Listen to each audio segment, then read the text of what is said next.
nini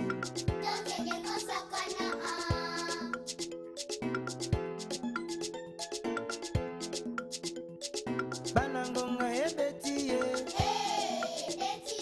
banangonga ebetiye kosala nini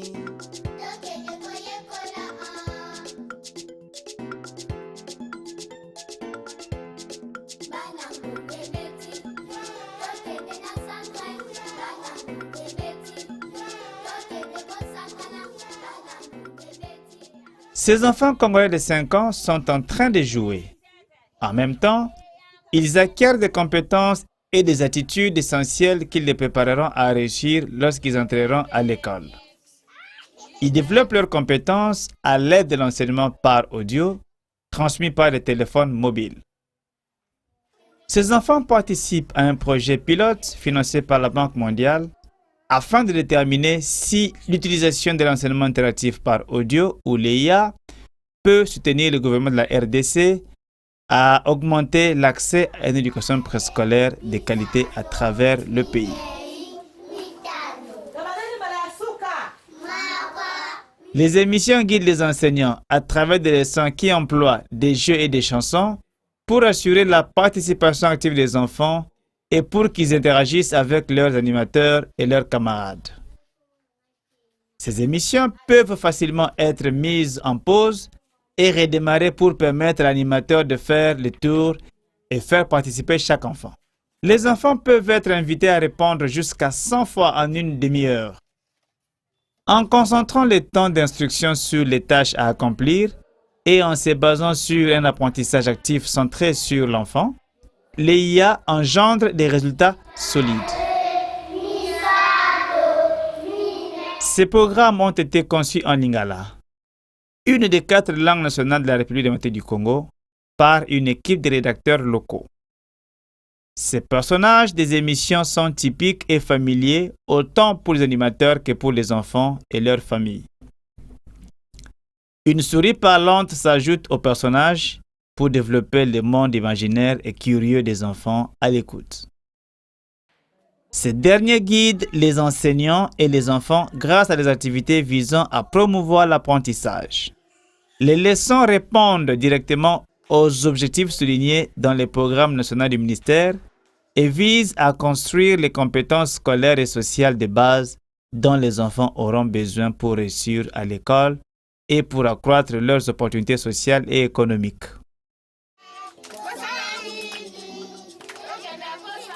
Les émissions sont divertissantes, comprennent des activités d'apprentissage riches et reflètent les traditions culturelles des communautés. Les leçons sont diffusées en utilisant des téléphones mobiles disponibles localement et des haut-parleurs externes durables qui fonctionnent avec des piles de téléphones cellulaires. Ces appareils peuvent être rechargés à l'aide d'un panneau solaire. Ces choix technologiques assurent que le matériel peut être remplacé facilement si nécessaire, car il est disponible localement et le prix est abordable pour la moyenne de la population.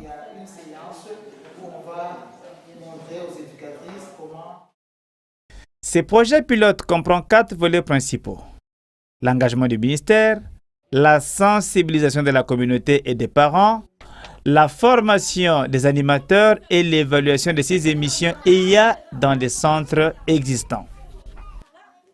L'engagement du ministère est une étape clé pour assurer le succès de tout programme.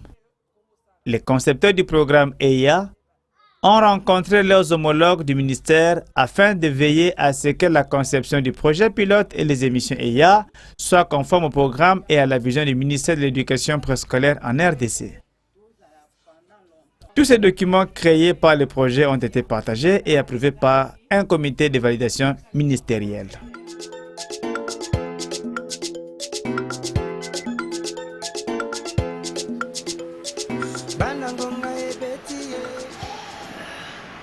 Le programme a été bien conçu. Nous avons travaillé ensemble. Nous avons respecté le programme national. Et surtout que dans l'enseignement maternel, les enfants apprennent par le jeu.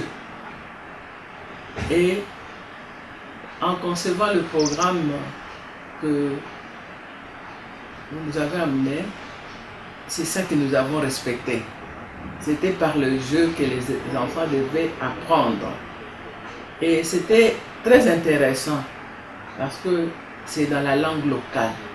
Les enfants retiennent facilement ce qu'ils apprennent. C'était intéressant.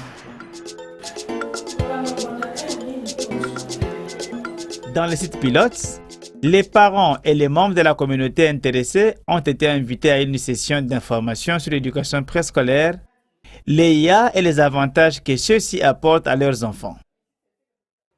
Les réunions communautaires ont également abordé la façon dont les parents peuvent aider à soutenir l'apprentissage de leurs enfants. La confection ou la collecte de matériel didactique pour enrichir la trousse EIA. Un facilitateur a également abordé les préoccupations des parents. Par exemple, l'utilisation du lingala dans les émissions a été un point de discorde pour bien des parents qui préconisent l'enseignement français plutôt qu'en langue maternelle. Les explications données par les facilitateurs ont servi à rassurer les parents que l'apprentissage en langue maternelle contribue à long terme à la réussite scolaire de leurs enfants. La sensibilisation communautaire est essentielle car elle assure les bénéfices et la durabilité du programme à long terme.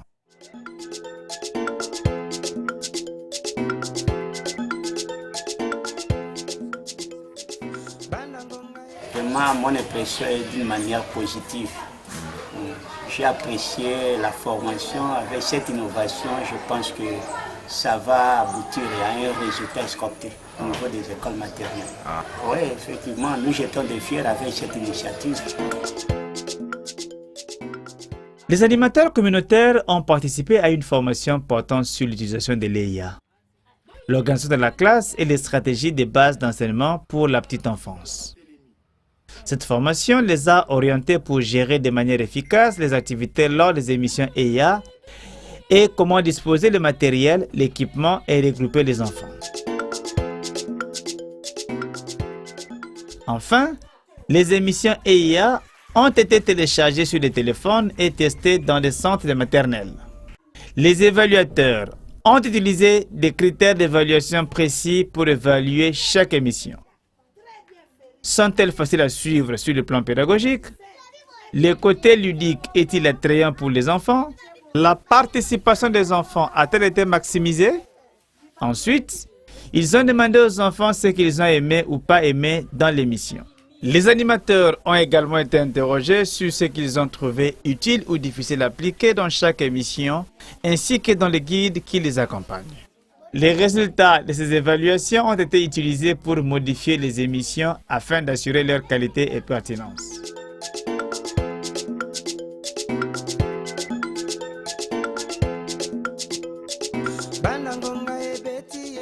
En tout cas, je suis vraiment flattée pour ces émissions. C'était très bien et les enfants se sont bien appliqués, même les dames. Vraiment, nous sommes très contents de ces émissions et nous sommes vraiment très certains que nous allons les pratiquer dans notre école. Ça nous a vraiment émerveillés.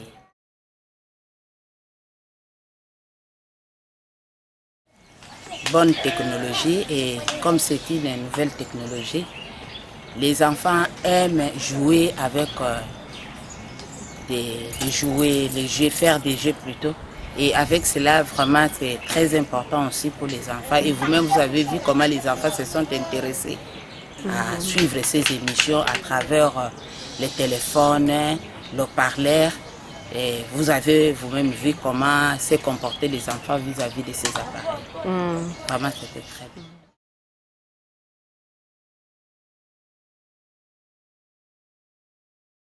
Je crois très sûrement que ça va très bien marcher. Nous vous remercions de tout ce que vous avez fait ici pour nous, de nous avoir choisi comme une école pilote. Et que le Seigneur vous bénisse, que cette émission ne se termine pas par ici.